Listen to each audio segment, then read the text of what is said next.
જય ખોડિયાલમાં જય મેલડીમાં કેમ છો બધા મજામાં જશો? તો આજે છે રાંધણ છઠ અને અમે બેસી ગયા છીએ સાતમની રસોઈ કરવા.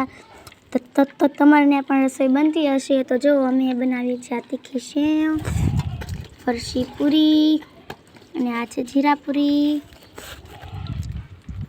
અને આ છે ગાંઠિયા અને જો મોરી સેવ હજી બની રહી છે.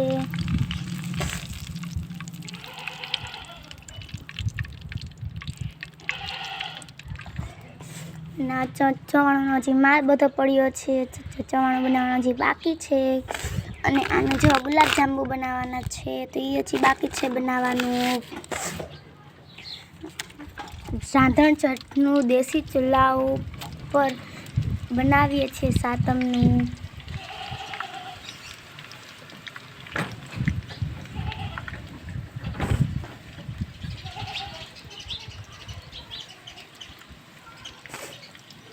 જો આ વિડીયો ગમ્યો હોય તો લાઈક, શેર અને કમેન્ટ જરૂરથી કરી દેજો.